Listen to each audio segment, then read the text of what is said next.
Escalera al cielo 2 Antepasados inmortales parte 1.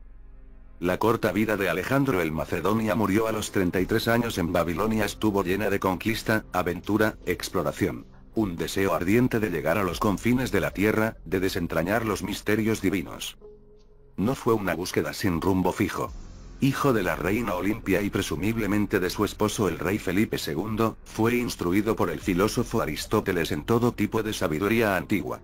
Luego fue testigo de disputas y divorcios entre sus padres, lo que provocó la huida de su madre con el joven Alejandro.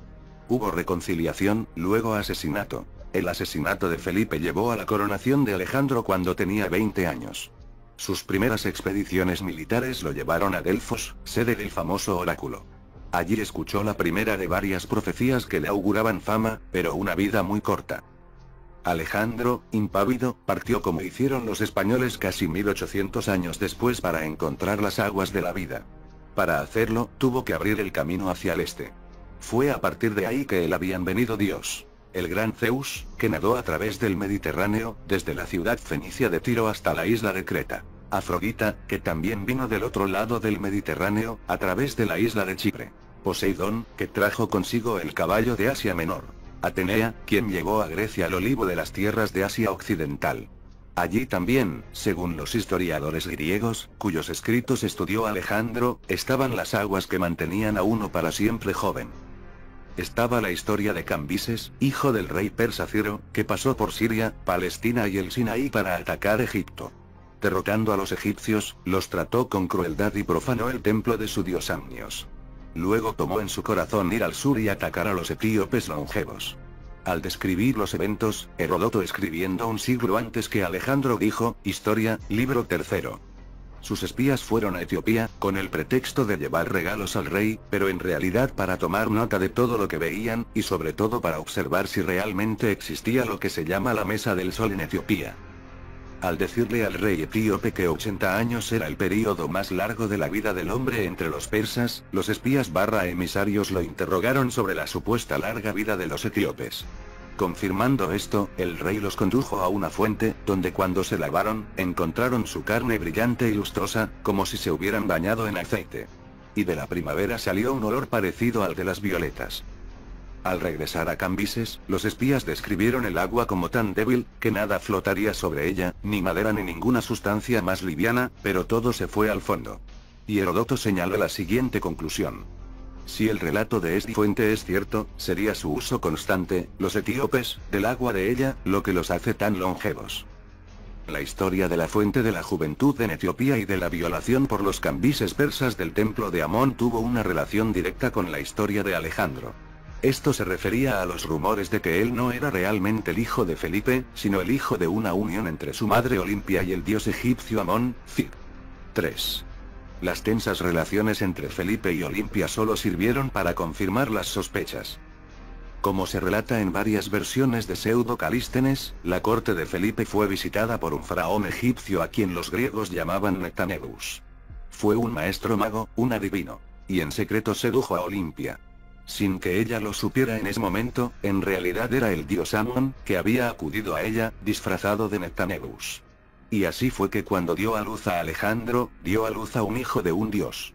Era el mismo dios cuyo templo habían profanado los Cambises persas. Derrotando a los ejércitos persas en Asia Menor, Alejandro se volvió hacia Egipto.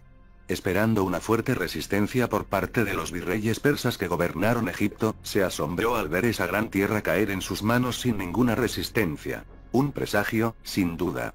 Sin perder tiempo, Alejandro fue al gran oasis, sede del oráculo de Amón. Allí, el dios él mismo, según dicen las leyendas, confirmó la verdadera ascendencia de Alejandro. Así afirmado, los sacerdotes egipcios lo deificaron como un faraón. Por lo tanto, su deseo de escapar del destino de un mortal se convirtió no en un privilegio, sino en un derecho.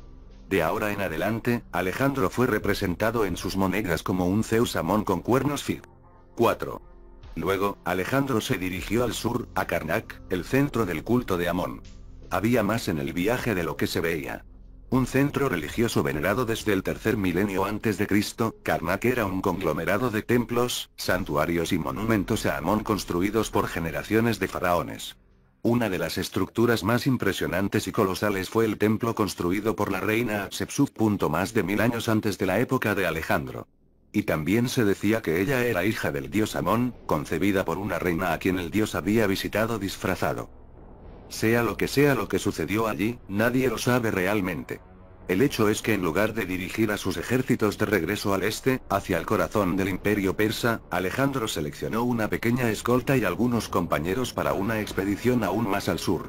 A sus desconcertados compañeros se les hizo creer que se estaba embarcando en un viaje de placer. Los placeres de hacer el amor. El inusual interludio fue tan incomprensible para los historiadores de aquellos días como para los generales de Alejandro. Tratando de racionalizar, los registradores de las aventuras de Alexander describieron a la mujer que estaba a punto de visitar como una mujer fatal, una cuya belleza ningún hombre vivo podría elogiar suficientemente. Ella era Candace, reina de una tierra al sur de Egipto, actual Sudán. Invirtiendo la historia de Salomón y la reina de Saba, en este caso fue el rey quien viajó a la tierra de la reina. Porque, sin que sus compañeros lo supieran, Alejandro no buscaba realmente el amor, sino el secreto de la inmortalidad. Después de una estancia agradable, la reina accedió a revelar a Alexander, como regalo de despedida, el secreto de la maravillosa cueva donde el dios congrega Nese. Siguiendo sus instrucciones, Alejandro encontró el lugar sagrado.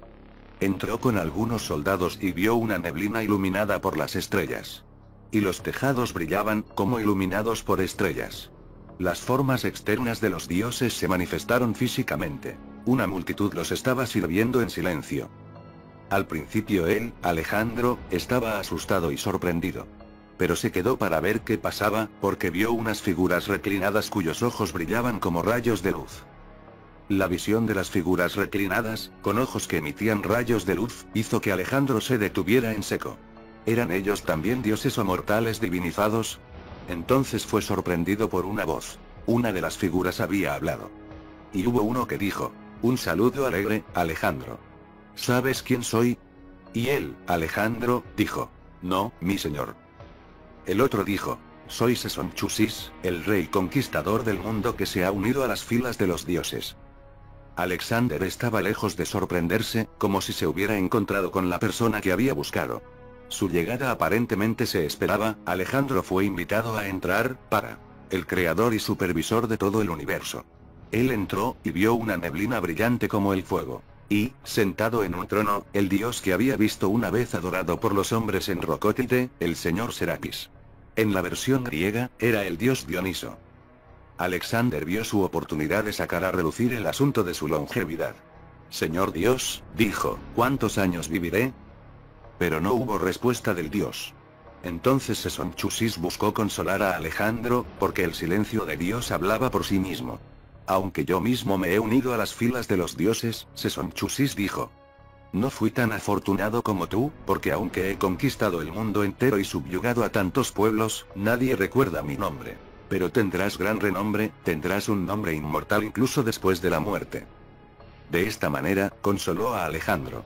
Vivirás de morir, por lo tanto no morirás, inmortalizado por una reputación duradera. Decepcionado, Alejandro abandonó las cuevas y continuó el viaje por hacer, para buscar el consejo de otros sabios, para encontrar un escape del destino de un mortal, para emular a otros que antes que él lograron unirse a los dioses inmortales. Según una versión, entre los que Alejandro buscó y conoció estaba Enoc, el patriarca bíblico de los días anteriores al diluvio, que era el bisabuelo de Noé. Era un lugar de montañas donde está situado el paraíso, que es la tierra de los vivientes, la morada donde habitan los santos.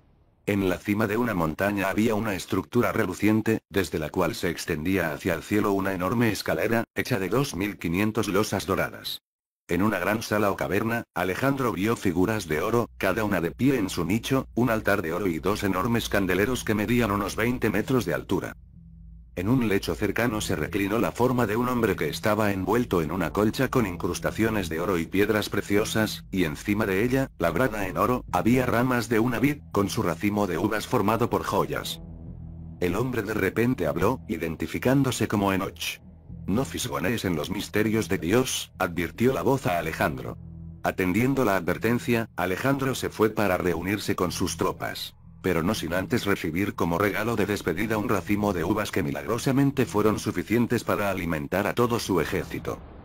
En otra versión más, Alejandro se encontró no con uno, sino con dos hombres del pasado. Enoc y el profeta Elías, dos que, según las tradiciones bíblicas, nunca han muerto. Sucedió cuando Alejandro atravesaba un desierto deshabitado. De repente, su caballo fue apresado por un espíritu que llevó al caballo y al jinete en alto, llevando a Alejandro a un tabernáculo resplandeciente. Dentro, vio a los dos hombres. Sus rostros eran brillantes, sus dientes más blancos que la leche, sus ojos brillaban más brillantes que la estrella de la mañana. Eran elevados de estatura, de gracia de aspecto. Al decirle quiénes eran, le dijeron que Dios los escondió de la muerte. Le dijeron que el lugar era The City of the Storehouse of Life, de donde emanaban las Brick Waters of Life. Pero antes de que Alejandro pudiera averiguar más, o beber de las aguas de la vida, un carro de fuego se lo arrebató, y se encontró de regreso con sus tropas. Según la tradición musulmana, el profeta Mahoma también fue llevado al cielo, 1000 años después, montado en su caballo blanco. Ese, como los otros episodios de las historias de Alejandro, pura ficción, mero mito o quizás cuentos embellecidos basados en hechos históricos. Había una reina Gandace, una ciudad real llamada Shamar, un conquistador mundial llamado Sesonchusis. En verdad, los nombres significaban poco para los estudiantes de la antigüedad hasta hace relativamente poco tiempo. Si estos eran nombres de personajes reales egipcios o de una provincia mística de Egipto, estaban tan oscurecidos por el tiempo como los monumentos fueron oscurecidos por las arenas invasoras. Elevándose sobre las arenas, las pirámides y la esfinge solo ensancharon el enigma. Las palabras jeroglíficas de las imágenes, indescifrables, solo confirmaban que había secretos que no había que desvelar. Los cuentos de la antigüedad, transmitidos a través de los griegos y romanos, se disolvieron en leyendas. Eventualmente, se desvanecieron en la oscuridad. Solo cuando Napoleón conquistó Egipto en 1798, Europa empezó a redescubrir Egipto. Acompañando a las tropas de Napoleón iban grupos de eruditos serios que empezaron a remover las arenas y alzar la cortina del olvido. Luego, cerca del pueblo de Rosetta, se encontró una tablilla de piedra con la misma inscripción en 3 idiomas. Se encontró que la clave para desbloquear el lenguaje y las inscripciones del antiguo Egipto, sus registros de hazañas faraónicos, la glorificación de su dios Ese. En la década de 1820, los exploradores europeos que penetraron hacia el sur, en Sudán, informaron de la existencia de monumentos antiguos, incluidas pirámides de ángulos agudos, en un sitio en el río Nilo llamado Merode. Una expedición real prusiana descubrió impresionantes restos arqueológicos durante las excavaciones en los años 1842-44. Entre 1912 y 1914, otros descubrieron lugares sagrados. Las inscripciones jeroglíficas indicaban que uno de ellos se llamaba Templo del Sol, quizás el mismo lugar donde los espías de Cambises observaban la Mesa del Sol.